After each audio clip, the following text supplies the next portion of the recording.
Hi పిల్లలు, అమ్మమ్మ కథలకు స్వాగతం. మనం ఈరోజు పూజారి మాయ అనే ఒక కథ చెప్పుకుందాం. ఇదేంటంటే అనగనగా ఒక ఊర్లోనూ ఒక శ్రీమంతుడు ఉన్నాడు. అంటే శ్రీమంతుడు అంటే ధనవంతుడు అనమాట, బాగా డబ్బున్నతను. అతనికి ఇద్దరు మగపిల్లలు. ఆ ఇద్దరు మగపిల్లలు చాలా సోమరులుగా, బద్ధకంగా, ఎటువంటి చదువు సంధ్య లేకుండా, ఏ పని పాట లేకుండా తిరుగుతూ ఉండేవారు అనమాట. తండ్రి సంపాదించిన డబ్బు ఉంది, ఆ డబ్బుని విచ్చలవిడిగా ఖర్చు పెడుతూ సరదాగా హాయిగా తిరుగుతూ ఉండేవారు.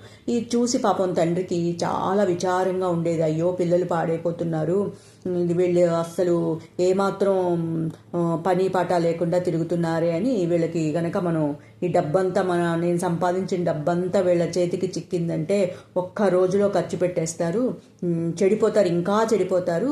వీళ్ళకి డబ్బు అస్సలు చేతికి చిక్కనివ్వకూడదు అని అతను ఆలోచిస్తూ ఉంటాడు. ఆ శ్రీమంతుడు, ఆ డబ్బున్న ఆ తండ్రి ఆలోచిస్తూ కొంతకాలానికి ఈ ధనవంతుడికి అనారోగ్యం ఏర్పడుతుంది. అనారోగ్యం ఏర్పడేటప్పటికి ఇంకా అతనికి నేను ఇంకా బతకను అని తెలిసిపోతుంది. ధనవంతుడికి తెలిసిపోయేటప్పటికి అతను ఏం చేస్తాడు, తనకి నమ్మకస్తుడైన పూజారిని పిలుస్తాడు. పూజారిని పిలిచి అంటే ఆ ఊర్లో ఉన్న శివాలయం పూజారి అనమాట. పిలిచి అతనికి రహస్యంగా ఒక తాళం చెవి ఇస్తాడు. ఇచ్చి, ఈ తాళం చెవి నీ దగ్గర జాగ్రత్తగా ఉంచుకో, నేను చనిపోయిన తర్వాత నా కొడుకుల్లో ఎవరైనా సరే వచ్చి అడిగితే గనక ఈ తాళం చెవి వాళ్ళకి ఇవ్వు అని చెప్పి అతను పాపం చనిపోతాడు. చనిపోతేను ఈ పూజారి ఏం చేస్తాడు, సరే అని చెప్పి ఆ తాళం చెవి తన దగ్గర అట్టే పెట్టుకుంటాడు.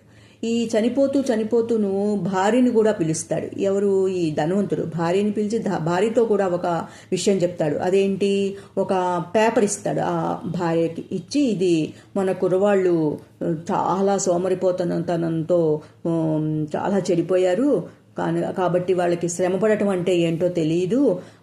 వాళ్ళకి శ్రమపడటం తెలిసిన తర్వాత అప్పుడు వాళ్ళకి ఈ పేపర్ వాళ్ళకి ఇవ్వు, అంతవరకు నీ దగ్గర జాగ్రత్తగా ఉంచుకో అని చెప్పి ఆ భార్యకి ఒక కాగితం ఇచ్చి అతను చనిపోతాడనమాట. ఈ తండ్రి పోయిన తర్వాత ఈ కొడుకులు ఏం చేస్తారు, ఇద్దరును ఇంకా అల్లరి చిల్లరిగా తిరగటం మొదలు పెడతారు. ఈ తల్లిని పీడించి ఇంట్లో ఉన్న డబ్బంతా తీసుకుపోయి ఖర్చు పెట్టేస్తారు. క్రమంగా ఇంట్లో ఉన్న వస్తువులు, పాత సామాగ్రి, నగలు, నట్ర అన్నీ కూడా అమ్మేసేసి తగలబెట్టేస్తారు, అంటే ఖర్చు పెట్టేస్తారు అనమాట.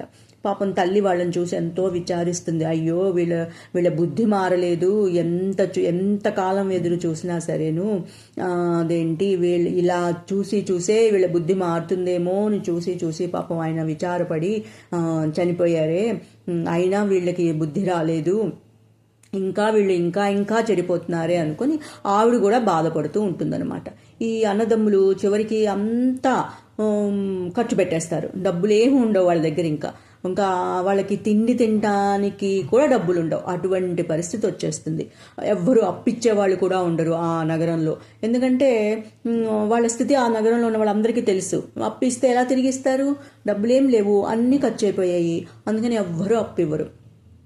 ఒకసారి ఆ చిన్నపిల్లవాడు ఆ తల్లి దగ్గరికి వచ్చి, అమ్మ నాకు బుద్ధి వచ్చింది, నేను ఇంకెక్కడైనా సరే కాయా కష్టం చేసుకొని డబ్బు సంపాదించుకొని బతుకుతాను అని చెప్పి తల్లితో అంటాడు. అప్పుడు తల్లి చాలా సంతోషిస్తుంది.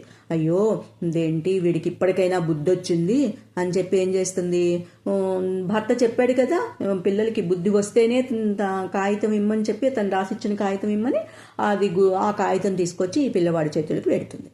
ఈ చిన్నవాడు ఏం చేస్తాడు, ఆ కాగితం విప్పి చూసి చదువుకుంటాడు. అందులో ఏమని ఉంటుంది, నేను నా సంపాదించిన డబ్బంతా నేను మన ఇంటికి ఈశాన్యం వైపు ఉండే ఒక మర్రి చెట్టు కింద గుడిలో పాతి పెట్టాను, ఆ మర్రి చెట్టు దగ్గర ఉన్న గుడిలో పాతి పెట్టాను, మీరు వెళ్ళి ఈ ధనమున్న పెట్టె గనక తెరుచుకోవాలి అనుకుంటే మన శివాలయం పూజారి గారి దగ్గర తాళం చెవి కూడా అట్టే పెట్టాను, ఆ ధనమున్న పెట్టె తాళం చెవి అది వెళ్ళి తీసుకొని మీరు సుఖంగా ఉండండి అని చెప్పి దాంట్లో రాసి ఉంటుంది. ఇదేం చేస్తాడు, ఈ చిన్నవాడు ఆ కాగితం చదువుకుంటాడు కదా, చదువుకొని సంతోషిస్తాడు. అమ్మయ్య, కాయ కష్టం చేయకుండా మనకి డబ్బు చేతికి వచ్చేస్తుంది, ఈ డబ్బంతా నేనే తీసేసుకోవాలి, అసలు ఇంకా అన్నకి చెప్పకూడదు అని వాడికి అప్పటికప్పుడే ఒక దుర్బుద్ధి కూడా పుట్టేస్తుంది. ఇంకా డబ్బు చేతికి రానేలేదు, అప్పుడే దుర్బుద్ధి పుట్టేస్తుంది. వాడేం చేస్తాడు, గబా పూజారి దగ్గరికి వెళ్తాడు. వెళ్ళి తాళం చెవి అడిగి తీసుకుంటాడు. బాగా చీకటి పడిన తర్వాత ఒక గుణపం తీసుకొని ఆ గుడి దగ్గరికి వెళ్తాడు. గుడి దగ్గరికి వెళ్ళి తలుపు తెరుస్తాడు. తలుపు తెరిచి లోపలికి వెళ్తాడు. లోపలికి వెళ్ళాడో లేదో అతని వీపు మీద గట్టిగా ఎవరో గుద్దుతారనమాట. ఒక్కసారి దడుచుకుంటాడు. అమ్మో దెయ్యము, ఇంత చీకట్లో వచ్చాను నేను, ఈ గుళ్ళో ఏదో దెయ్యం ఉందనుకుంటాను అని చెప్పి అక్కడి నుంచి గబా గబా పారిపోతాడు. పారిపోయి అమ్మో నేను మళ్ళీ వెళ్ళను, ఇంకా గుళ్ళో దెయ్యం ఉంది అక్కడ అని చెప్పి ఆ తాళం చెవి పూజారికి తిరిగి ఇచ్చేస్తాడు. ఈ తర్వాత రోజు ఏం చేస్తాడు, ఈ తల్లి ఇచ్చిన పేపర్ ఉంది కదా, అది తీసుకెళ్ళి ఏమీ అడగనట్టు అన్నకి ఇచ్చేస్తాడు. ఆ అన్న దాన్ని చదువుకుంటాడు. చదువుకొని అదేంటి, నేను గుడి దగ్గర కాచుకొని ఉంటానురా, నువ్వు వెళ్ళి పట్టణానికి వెళ్ళి ఒక కత్తి తీసుకొనిరా, మన ఇద్దరం వెళ్ళి ఆ ధనం తెచ్చుకుందాము అని చెప్పి కత్తిని తీసుకురమ్మని తమ్ముడిని అక్కడికి పట్టణాన్ని పంపిస్తాడు. పట్నం పంపిస్తాడు. వాడు వెళ్ళి కత్తి ఒకటి కొనుక్కురావడానికి వెళ్తాడు. ఈ అన్న ఏం చేస్తాడు, వెంటనే పూజారి వద్దకు వెళ్ళి తాళం చెవి తీసుకుంటాడు.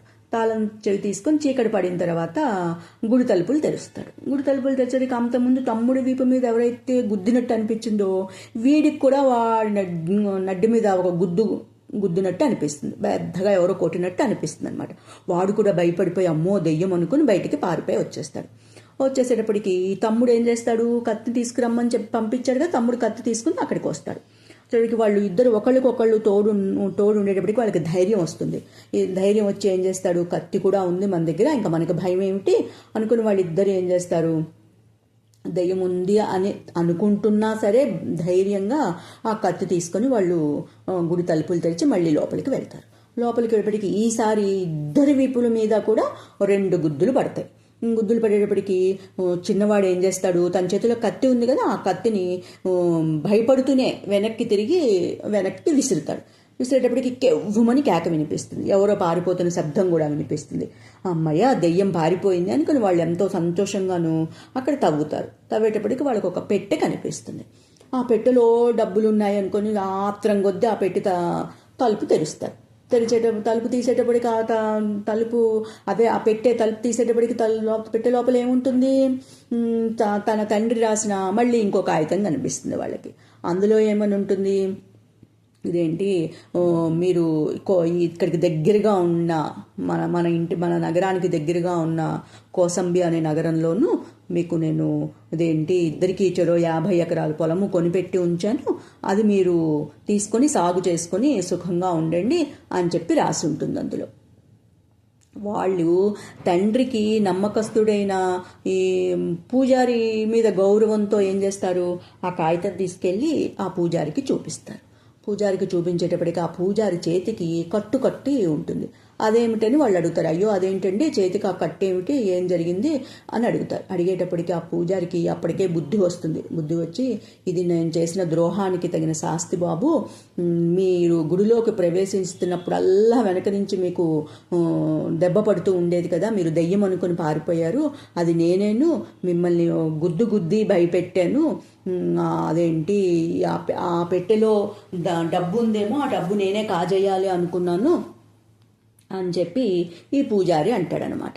అనేటప్పటికీ ఆ పెట్టెలో డబ్బు లేదు, ఈ పేపర్ ఉంది కదా, ఆ పేపర్ చూసి అదేంటి ఇది నాకేం ఉపయోగిస్తుంది, నాకేం ఉపయోగించదు, ఈ విషయం తెలియక నేను ఇటువంటి పొరపాటు చేశాను బాబు, నన్ను క్షమించండి, మీ నాన్న చాలా బుద్ధి కుశలత గలవాడు, ఎంతో ముందు చూపగలవాడు అదేంటి అని చెప్పి పూజారి ఏం చేస్తాడు, వాళ్ళకి క్షమాపణ అడుగుతాడనమాట. వాళ్ళు తండ్రి ఉద్దేశం గ్రహిస్తారు. అప్పుడు గ్రహించి మనం శ్రమపడి భూమి పండించుకోవాలి, మళ్ళీ ఇటువంటి సోమరిపోతులుగా మనం ఉండకూడదు అని చెప్పి ఆ పిల్లలిద్దరికీ కూడా బుద్ధి వస్తుందన్నమాట. బుద్ధి వచ్చి వాళ్ళు ఏం చేస్తారు, తన పొలం దగ్గరికి వెళ్ళి ఇద్దరూ కూడా శ్రద్ధగా శ్రమపడి పొలాన్ని దున్ని పొలం పండించుకోవటం మొదలు పెడతారనమాట. అప్పటి నుంచి కథ కంచికి మనం ఇంటికి. Bye bye, good night.